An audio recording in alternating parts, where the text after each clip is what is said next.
भौतिक भूगोल का एक टॉपिक बहुत ही महत्वपूर्ण है जो कि आपकी परीक्षा के दृष्टिकोण से हमेशा परीक्षा में पूछा जाता है और यह टॉपिक है पृथ्वी की आंतरिक संरचना से।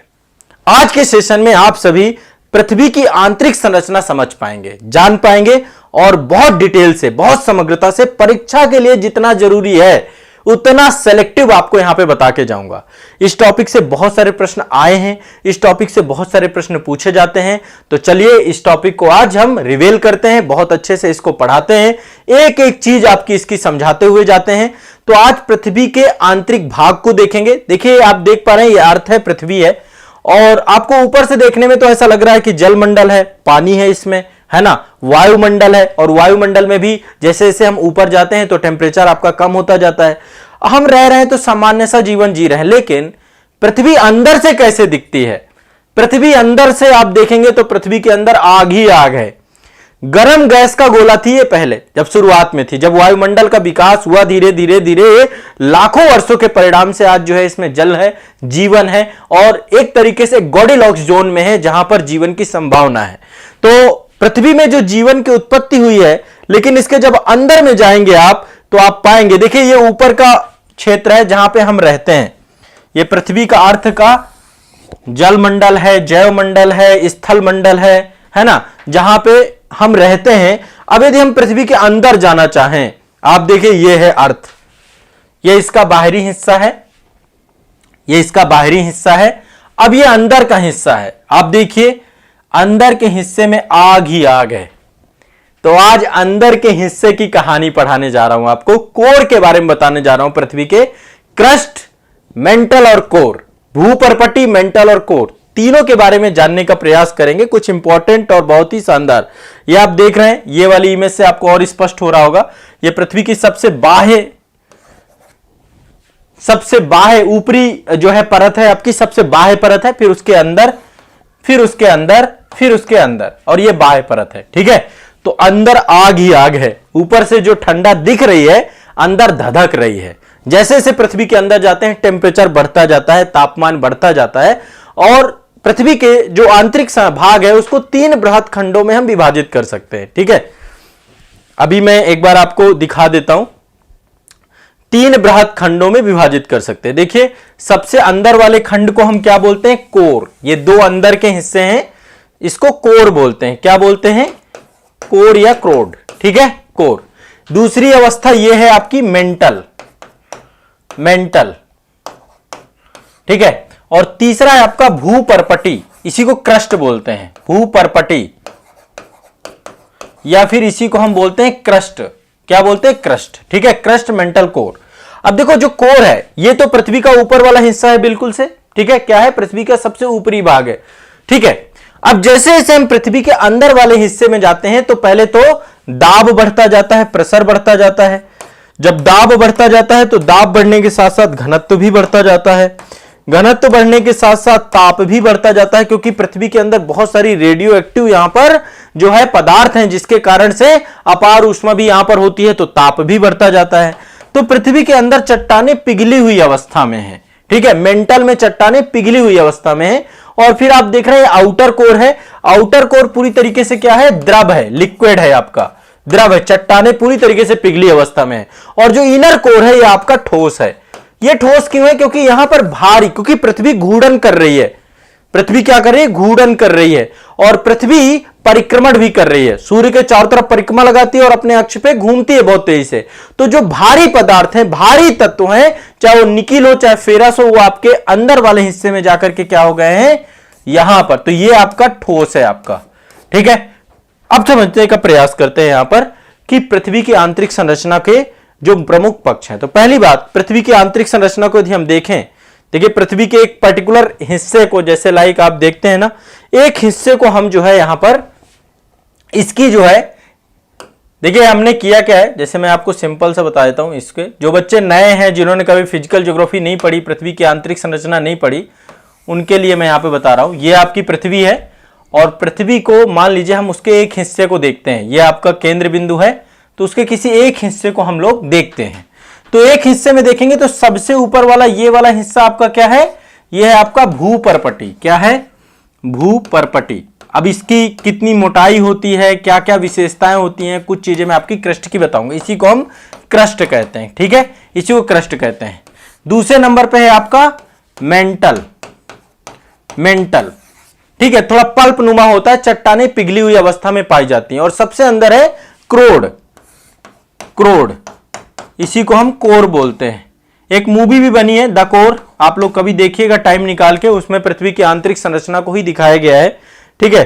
तो यहां पर जो है, हाँ ध्यान से समझना है, बस लिखते भी जाना है, कुछ चीजें डायग्राम बनाते जाना है। ये टॉपिक हमेशा के लिए आसान करने जा रहा हूं आप लोगों का, और जो इंपॉर्टेंट टॉपिक होंगे जहां से प्रश्न पूछे जा सकते हैं वो सब कुछ आपका यहां पे क्लियर हो जाएगा। तो 3 भागों में, जैसे जैसे हम नीचे जाते हैं 3 भागों में इसकी संरचना को बांटते हैं। सबसे ऊपर भूपर्पटी, ठीक है, जहां पे हम रहते हैं, क्रस्ट बोलते हैं, फिर मेंटल है, फिर कोर है, ठीक है। अब चलिए इसको लेकर के जो प्रश्न बन सकते हैं उनको समझने का प्रयास करते हैं। यहां पे देखिए, ये आप देख रहे हैं, ये भूपर्पटी वाला हिस्सा है, क्रस्ट वाला हिस्सा है, ठीक है, ये आप देख पा रहे हैं क्रस्ट वाला हिस्सा है, इसी को लिथोस्फेयर बोलते हैं। ऊपरी अपर जो क्रस्ट है आपकी, ठीक है, ये आप देखिए यहां पे, ये जो सबसे ऊपर वाला ये वाली परत देख रहे हैं, ये वाली परत, इसमें आपका स्थल मंडल भी है, जल मंडल भी है। आमतौर पे देखें प्लेट विवर्तन के सिद्धांत के हिसाब से प्लेटें हैं, टोटल 7 बड़ी प्लेटें हैं और बहुत सारी छोटी छोटी प्लेटें भी हैं आपकी। तो यहां पे आप देखिए, ये आपका ऊपर जो है इसको बोलते हैं लिथोस्फेयर, ठीक है, लिथोस्फेयर। ये क्रस्ट है, इसी को अपर क्रस्ट भी कहते हैं। ये क्या है आपकी अपर क्रस्ट, सबसे ज्यादा ये अपर क्रस्ट है आपकी, ये अपर क्रस्ट। अब यहां पे थोड़ा सा इसको हम बाद में डिवाइड करेंगे, देखेंगे चीजों को।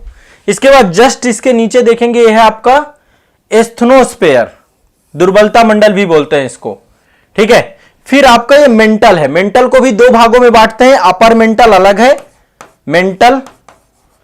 देखो सबसे पहले तो आपका सिंपल सा है, पहले तो आपका नंबर 1 क्रस्ट है, सबसे पहले क्या है आपका क्रस्ट है, ठीक है, भूपर्पटी। नंबर 2 आपका क्या है, मेंटल है, नंबर 2 आपका मेंटल है, और नंबर 3 आपका कोर है। अब इसको उप विभागों में 2 भागों में बांटते हैं, अपर क्रस्ट लोअर क्रस्ट। क्रस्ट को भी 2 भागों में बांटते हैं, अपर क्रस्ट और लोअर क्रस्ट। वैसे ही मेंटल को भी 2 भागों में बांटते हैं, अपर मेंटल लोअर मेंटल। और कोर को भी 2 भागों में बांटते हैं, इनर कोर और आउटर कोर। क्या बोलते हैं, इनर कोर और आउटर कोर, ठीक है। ये बहुत बेसिक सा है, इसमें कोई बहुत समझने वाली चीज नहीं है, सिंपल सा आप इसको समझने का प्रयास करिए।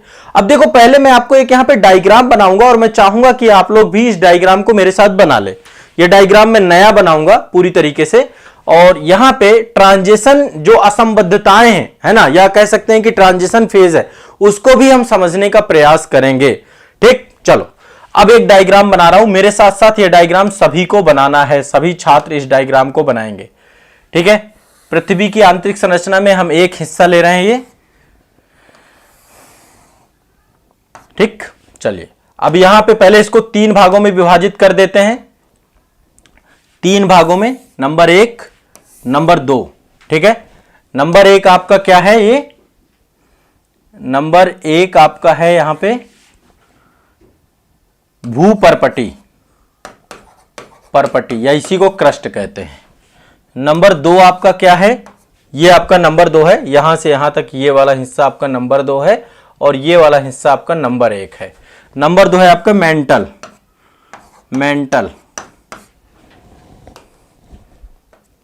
ठीक है, मेंटल। और नंबर 3 है आपका ये वाला हिस्सा, ये आपका हिस्सा जितना भी है, ये है आपका क्रोड या कोर, ठीक है, तीसरे नंबर पे। अब इसको और सब डिवीजन करते हैं, क्या करते हैं, इनका सब डिवीजन करते हैं। जैसे कि आपका जो भूपर्पटी है, इसको हम 2 भागों में बांटेंगे, ऊपरी भूपर्पटी, 1 मिनट, हाँ देखिए इसको हम 2 भागों में विभाजित कर रहे हैं। ये वाले हिस्से को 2 भागों में विभाजित कर दिया, ऊपर का हिस्सा ये आपका ए है भूपर्पटी में, इसको हम बोल रहे हैं ऊपरी भूपर्पटी, भूपर्पटी। और ये बी वाला हिस्सा ये है आपका बी, ऊपर ये ए है, ये बी है, ठीक है। इसको बोलते हैं हम निचली भूपर्पटी कह सकते हैं, निचला क्रस्ट बोल सकते हैं, निचला क्रस्ट। क्रस्ट या भूपर्पटी एक ही चीज है बच्चों, कोई दिक्कत वाली बात नहीं है इसमें, ठीक, सिंपल सा, इसको समझाने के दृष्टिकोण से बता रहा हूं।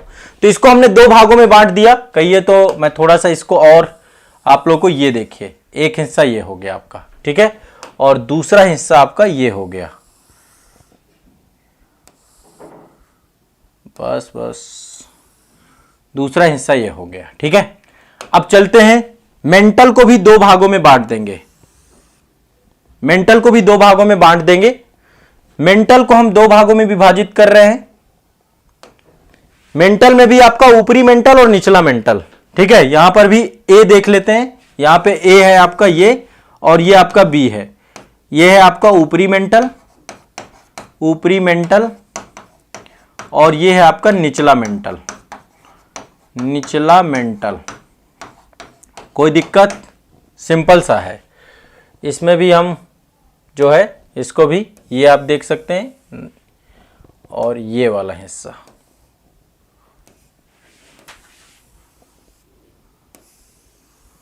ठीक है।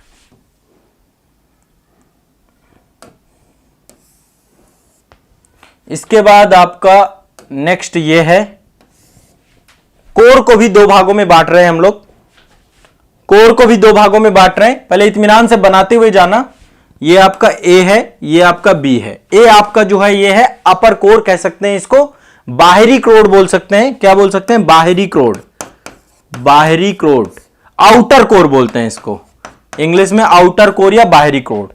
और अंदर वाले को, ये जो बी है इसको बोलते हैं इनर कोड या आंतरिक कोड, क्या बोलते हैं, आंतरिक कोड, क्रोड। पता है कोई समस्या हो तो आपको, ये मैंने आपका थोड़ा सा यहां पे इसको बताए। अब यहां पे एक चीज ध्यान रखिएगा, यहां पे आप देख रहे हैं ट्रांजिशन फेज है आपके, ये आप देखिए यहां पे ये ट्रांजिशन फेज है आपका एक, जो अपर को अपर ऊपरी भूपर्पटी को या अपर क्रस्ट को लोअर क्रस्ट से क्या करते हैं, ये पृथक करते हैं। यहां पे देखिए एक ट्रांजिशन फेज है जो कि अपर मेंटल को लोअर मेंटल से अलग करता है, ऊपरी मेंटल को निचले मेंटल से अलग करता है। यहां पर भी देखिए एक ट्रांजिशन जगह है, ट्रांजिशन संक्रमण क्षेत्र है आपका, जो कि आउटर कोर को इनर कोर से अलग करता है। इन सबके अपने नाम हैं, एक बार इन सबके नाम आप लोग देख लीजिए, ठीक है। सभी लोग एक एक बार इनके नाम देख लिए। देखिए, जो ऊपरी भूपर्पटी को निचली भूपर्पटी से अलग करता है, इसको बोलते हैं कोनार्ड असंबद्धता। क्या बोलते हैं, कोनार्ड असंबद्धता। सबको रटना है आज, ये सबको रटना है, सब लोग रटेंगे। कोनार्ड असंबद्धता, कोनार्ड असंबद्धता, बद्धता, क्या बोलते हैं इसको, कोनार्ड असंबद्धता, ठीक है। जो ऊपरी मंडल, ऊपरी क्रस्ट को निचले क्रस्ट से अलग करे, उसे कोनार्ड असंबद्धता कहते हैं, ठीक है।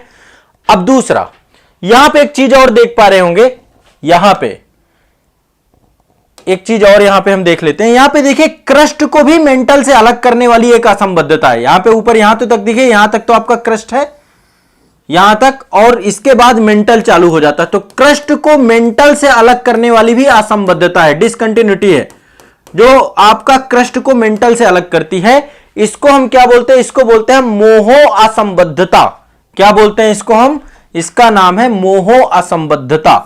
तो दूसरी आपकी मोहो असंबद्धता, असंबद्धता।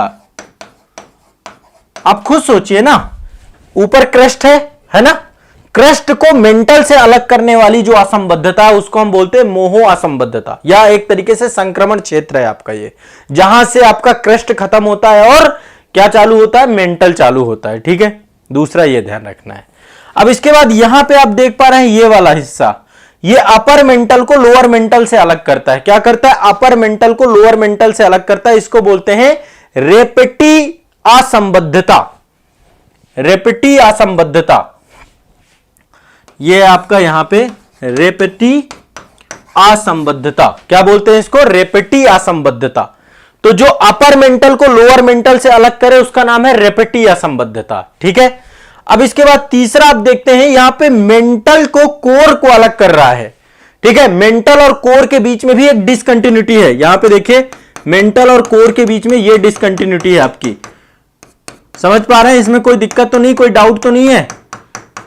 ठीक है, इसको हम क्या बोलते हैं? इसको बोलते हैं गुटेनबर्ग, गुटेनबर्ग असंबद्धता। इसको क्या बोलते हैं हम? गुटेनबर्ग, गुटेनबर्ग असंबद्धता, गुटेनबर्ग असंबद्धता। ये आमतौर पे चीजें याद नहीं होती हैं, आज याद कर लेना है। इसके बाद ये देख रहे हैं अपर कोर को आउटर कोर को इनर कोर से अलग करने वाली जो असंबद्धता है, इसको हम क्या बोलते हैं?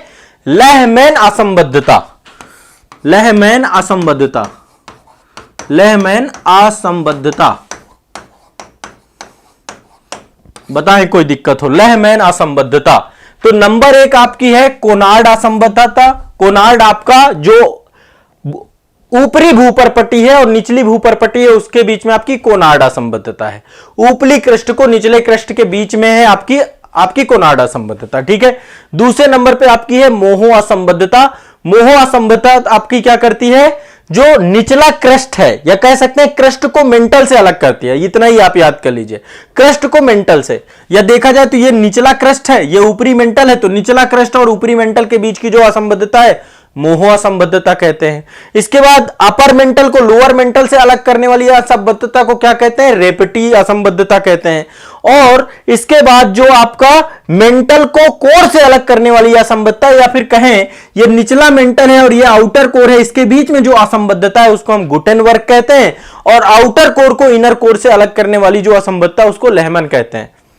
ये सिंपल सी चीज है, एक बार ध्यान से आपको समझना है और ये वाला जो है सेगमेंट आपको याद कर लेना है। सभी लोग एक बार मुझे बताएं, क्या आप लोगों को ये बात समझ में आ रही है?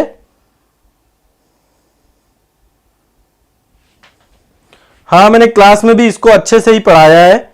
अब यहां पे एक बार जो है आप एक बार इसको क्या करें? रिवाइज कर ले। ये एक तरीके से रिवीजन क्लास के तौर पे भी आपको रखना है और साथ में आपकी जीएस को बूस्ट कर दिया जाएगा। जीएस को आपको याद कर लेना है। ठीक है, तो अपने आप में बहुत ही शानदार है। ठीक है, ध्यान रखना है। तो ये आपको पहले तो मैंने आपको ये बता दिया, एक फॉर्मेट ये है। ये चीजें आमतौर पे याद नहीं होती हैं, आप लोग इसको बना लीजिएगा।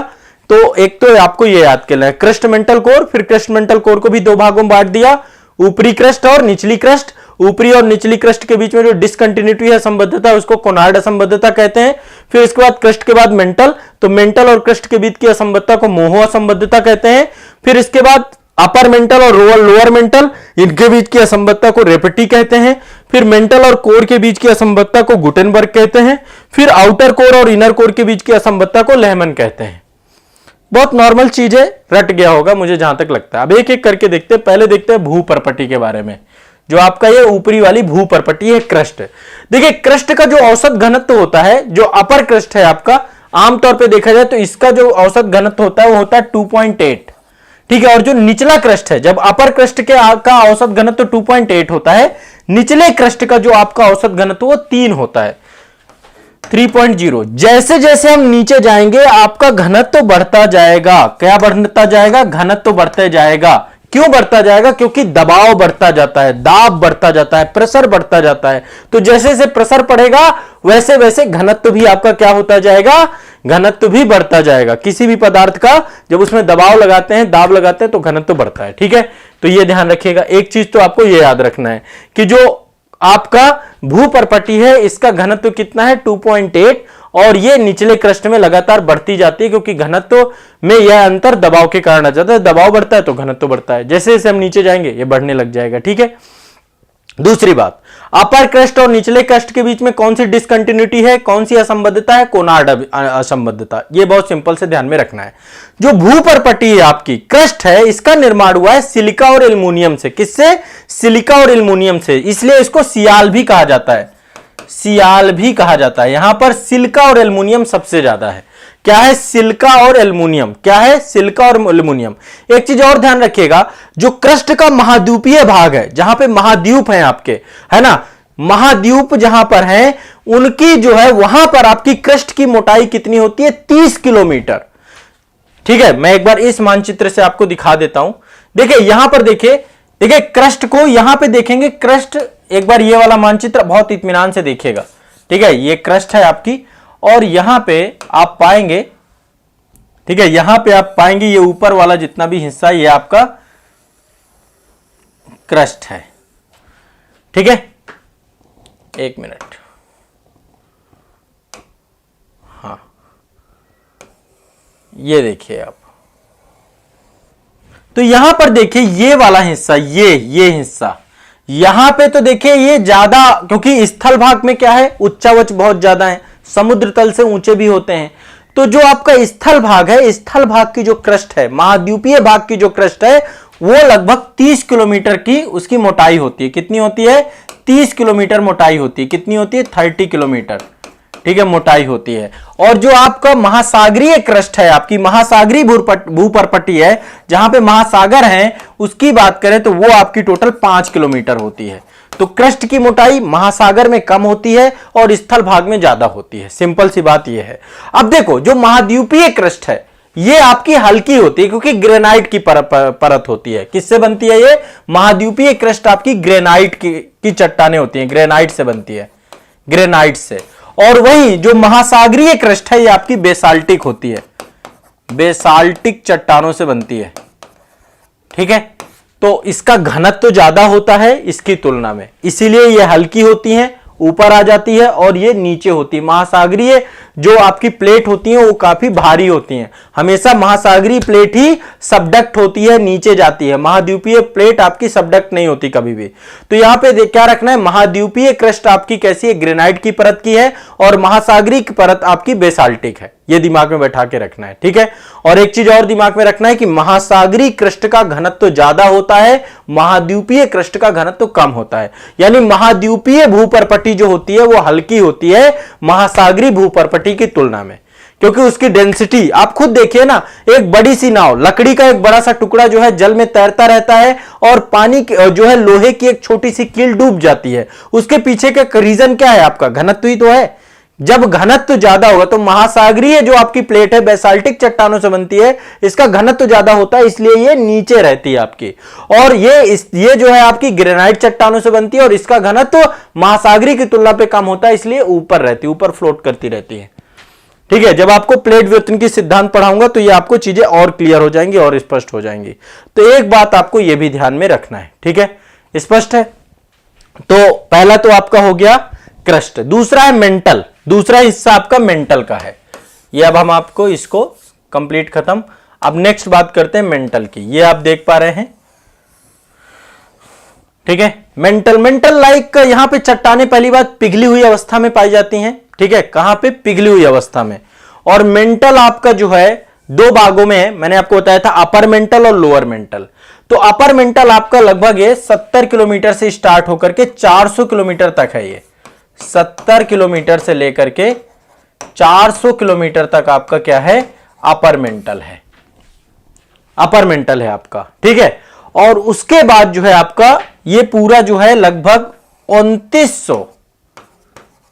2900 किलोमीटर क्षेत्र में आपका मेंटल फैला हुआ है। आपका जो लोअर मेंटल है कितना? 2900। ध्यान रखना है इस बात को। ठीक है, 2900 तक फैला हुआ है आपका। ठीक है, यहां पे चट्टानें पिघली हुई अवस्था में होती हैं। भूपरपट्टी या जो आपकी एक तरीके से प्लेटें हैं, आपकी जो क्रस्ट है इसी के ऊपर तैरती हैं, आपकी एस्थेनोस्फीयर के ऊपर ही तैरती हैं आपकी। ठीक है, तो मेंटल आपका पृथ्वी का लगभग 83% आयतन जो है लिए हुए है, और 67% द्रव्यमान लिए हुए है।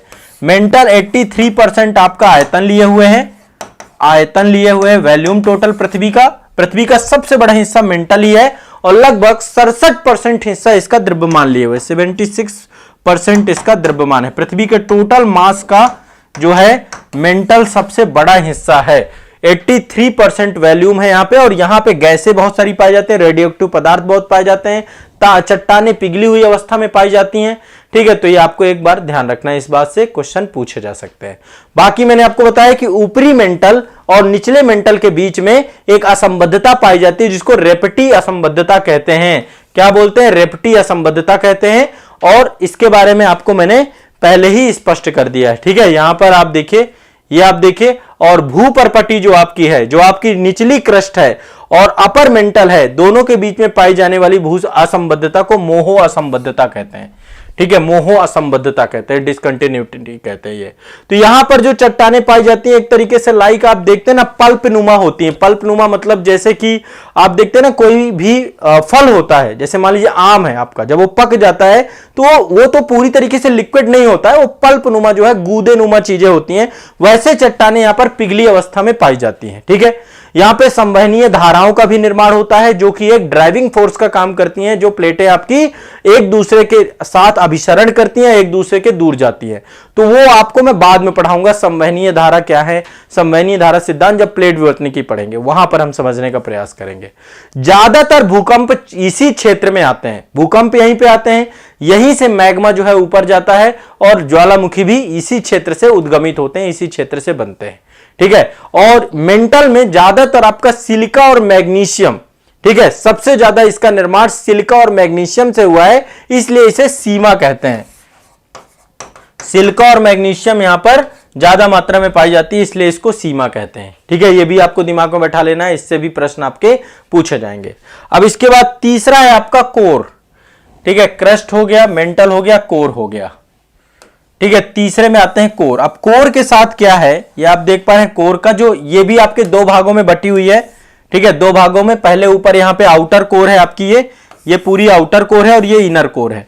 तो आउटर कोर आपकी लिक्विड अवस्था में, यहां पे तापमान बहुत ज्यादा है और चट्टानें आपकी कैसी हैं, लिक्विड अवस्था में है। ठीक है, लिक्विड अवस्था में ध्यान रखना है। तो ये भी दो भागों में बांटते हैं। देखो 2900 किलोमीटर तक तो आपका मेंटल ही है, तो 2900 किलोमीटर से लेकर के 5155 किलोमीटर तक आपका आउटर कोर है। 5155 किलोमीटर तक, 5155 किलोमीटर तक आपका आउटर कोर है। क्या है आपका आउटर कोर? ठीक है, आउटर कोर है आपका। और 5155 से लेकर के 6371 किलोमीटर तक, ये टोटल आपका पृथ्वी का 6378 किलोमीटर, ये पृथ्वी का बिल्कुल सेंट्रल पॉइंट है आपका। पृथ्वी की टोटल गहराई आप देखें तो ये है आपका बिल्कुल लास्ट पॉइंट है आपका 6378 किलोमीटर। ठीक है, ये आपको दो भागों में बांटते हैं। आपका इनर कोर है और ये पूरी तरीके से सॉलिड है। क्या है आपका? पूरी तरीके से सॉलिड है, पूरी तरीके से सॉलिड है। बाकी असंबद्धता मैंने बताई है कि इनर कोर और आउटर कोर जो है दोनों ये लेहमन असंबद्धता से अलग होते हैं। यहां पे आपका लेहमन डिसकंटिन्यूटी है। और मेंटल और कोर जो है आपस में गुटेनबर्ग असंबद्धता से अलग होते हैं। तो ये देखिए पूरी की पूरी आपको आउटर कोर और इनर कोर के बारे में। अब यहां पे एक चीज ध्यान रखिएगा, सबसे पहले जो मेंटल और कोर के बीच में असंबद्धता है गुटेनबर्ग बोलते हैं उसको। ठीक है, और टोटल गहराई गुटेनबर्ग से लेकर के टोटल ये आपका 6378 किलोमीटर तक आपका टोटल कोर पाया जाता है। दो भागों में विभाजित करते हैं। आउटर कोर आपका 2900 से लेकर के 5155 तक है आपका। ठीक है, और इसके बाद आपका 5155 से लेकर 6378 तक आपका ये इनर कोर है। इनर कोर आपका ठोस अवस्था में है, सॉलिड अवस्था में है पूरी तरीके से। ठीक है, सॉलिड अवस्था में, और ये अंदर बहुत तेजी से राउंड कर रहा है, घूम रहा है। इस कारण से पृथ्वी में एक ये मैग्नेट की तरह व्यवहार कर रही है। यहां पे ज्यादातर आपका निकिल और फेरस है। क्या है आपका? निकिल और फेरस, निफे बोलते हैं इसलिए इसको। इनर कोर में भारी धातुएं हैं। क्या है? भारी धातुएं। ये भी दिमाग में ध्यान में रखिएगा आप, यहां पे भारी धातुएं। और पृथ्वी के टोटल आयतन का 16% और द्रव्यमान का 32% द्रव्यमान यहीं पर है आपका इनर कोर पे। पृथ्वी का मास कितना है इसमें? 32% मास है टोटल। और यदि हम आयतन की बात करें तो टोटल 16%। तो आप देखिए, वैसे तो ये काफी बड़ा हिस्सा आपका मेंटल का ही है, लेकिन आप देखेंगे तो कोर में भी बहुत ज्यादा मास होता है। 32% मास यहां पे है। और इसका निर्माण जो है निकिल और लोहा, यहां पे लोहा पाया जाता है और निकिल, भारी पर धातुएं, इस कारण से इसको निफे कहा जाता है। क्या बोला जाता है? निफे। तो सबसे ऊपर जो है आपका जो है, सबसे ऊपर जो आपका क्रस्ट है, क्रस्ट को सियाल कहा जाता है, सिलिका प्लस एल्युमिनियम।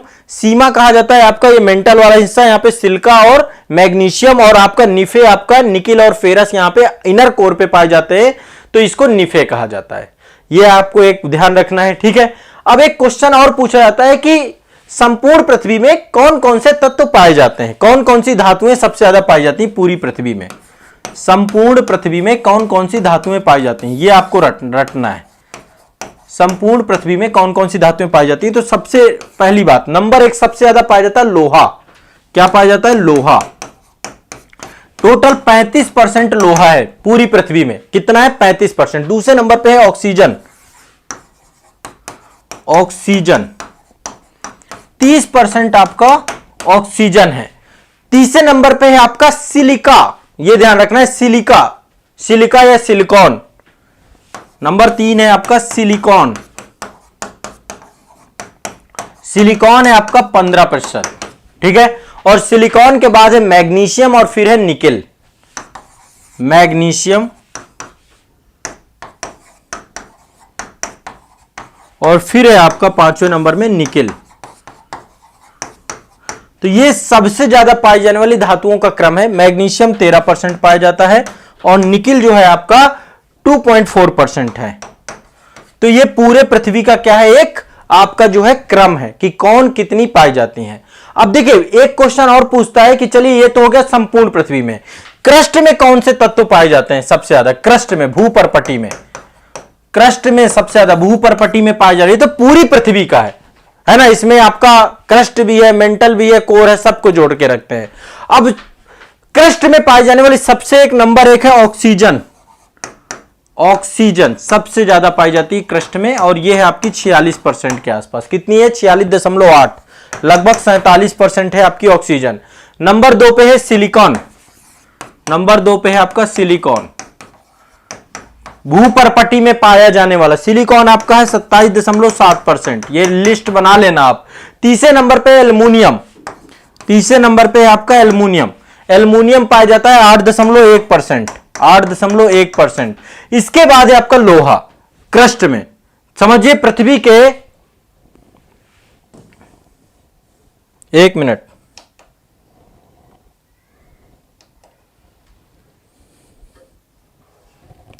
थोड़ा सा तकनीकी कुछ समस्या आ गई है, थोड़ा सा प्रतीक्षा कर लीजिए।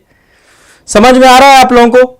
सभी को समझ में आ रहा है कि नहीं आ रहा है? बताओ। अभी स्टार्ट हो रहा है। अब वे भी बेचारा थक जाता है, क्या करे दिन भर काम करते करते।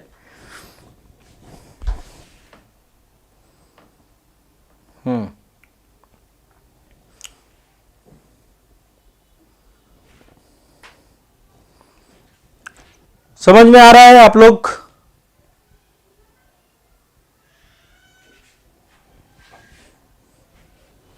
ठीक है, ठीक है, बिल्कुल रट लेना। देखो ये टॉपिक से क्वेश्चन पूछता है, इसलिए मैं इतना जोर दे रहा हूं, इसलिए मैं इस टॉपिक को आपका पूरा ये है कि आप लोगों को समझ में आ जाए चीजें। हाँ, तो यहां पे हम एक क्रम देख रहे थे। ये आपका नंबर 1 ऑक्सीजन है, नंबर 2 है सिलिकॉन, नंबर 3 में एल्युमिनियम और नंबर 4 जो आपका है जो पृथ्वी में पाया जाने वाला है वो है लोहा। नंबर 4 है लोहा। लोहा 5% पाया जाता है, 5%। तो देखा जाए तो क्रस्ट में लोहा जो है बहुत कम पाया जाता है। पूरी पृथ्वी में देखें तो सबसे ज्यादा है, लेकिन वो आपका कोर वाले हिस्से में है।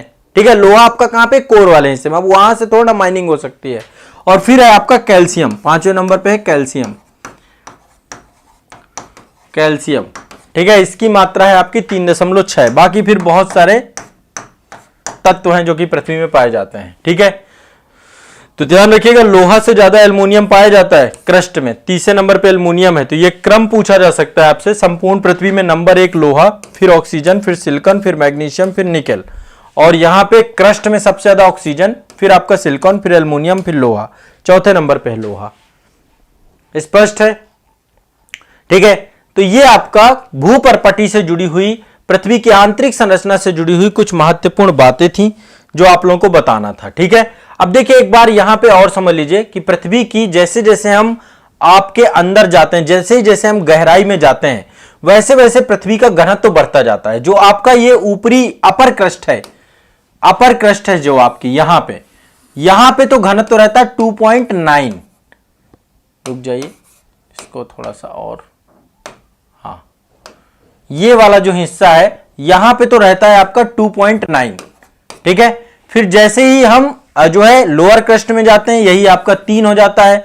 फिर 3, ये अपर मेंटल में आपका 3.8 हो जाता है, फिर लोअर मेंटल में आपका 4.3 हो जाता है, फिर आपका 5.5 हो जाता है। जैसे जैसे हम नीचे बढ़ते हैं, ठीक है, यही कोर में आपका घनत्व 10 हो जाता है, और यही आपका जो आंतरिक कोर है यहाँ पे 12.3 हो जाता है, फिर 13.3 हो जाता है, फिर आपका सबसे आंतरिक पॉइंट जो आपका है ना, यहां पे हो जाता है 13.6। तो जैसे जैसे हम नीचे जाते हैं इसका घनत्व क्या हो रहा है, बढ़ता जा रहा है। क्यों? दबाव बढ़ता जा रहा है, दबाव के कारण से घनत्व बढ़ता जा रहा है। ठीक है, यह आपको ध्यान में रखना है। और भूपर्पटी समझ गए, मेंटल समझ गए, आंतरिक कोर और बाह्य कोर, इसको समझ गए आप। ठीक है, तो ये पृथ्वी की आंतरिक संरचना से जुड़ी हुई कुछ महत्वपूर्ण पक्षों को लेकर के हमारी चर्चा थी। निश्चित तौर पे मैं उम्मीद करता हूं कि आप सभी, ये देखिए, ये आपका यहां पे दिया गया है जो क्रस्ट है, क्रस्ट का जो है घनत्व 3 ग्राम प्रति घन सेंटीमीटर है। फिर यहां पे आप देखिए निचले मेंटल में यही आपका 5.5 ग्राम घन सेंटीमीटर हो जाता है, और जो आपका इनर कोर है यही आपका 13.6 सेंटीमीटर हो जाता है। यहां पे देखिए सबसे लास्ट पॉइंट आपका 6378 है आपका, ये कई जगह पे 6378, कई जगह पे 6371 कुछ भी मिलता है, सही है वो। ठीक है, और ये आपका 5100 से लेकर के 63, ये आपका इनर कोर है। फिर इधर आप देखिए 2900 से लेकर के आपका 5100 तक आपका ये आउटर कोर है। और फिर यहां पे देखिए ये सबसे ऊपरी परत है आपकी क्रस्ट की 0 किलोमीटर, जहां पे हम रहते हैं उससे 30 किलोमीटर तक जाएंगे आप। ठीक है, तो आपका फिर मेंटल स्टार्ट हो जाता है, और मेंटल का ये 0 यहां 30 से लेकर के 700 तक अपर मेंटल, और फिर इसके बाद आपका 2900 तक आपका लोअर मेंटल। तो ये आपका जो है इसकी जो है स्थिति है। तो ये आपको दिमाग में याद रखना है, ये क्वेश्चन पूछे जाएं तो आप आसानी से बता दें। ठीक है, तो ये आपका पृथ्वी की आंतरिक संरचना से जुड़ी हुई विषय वस्तु थी। ठीक है।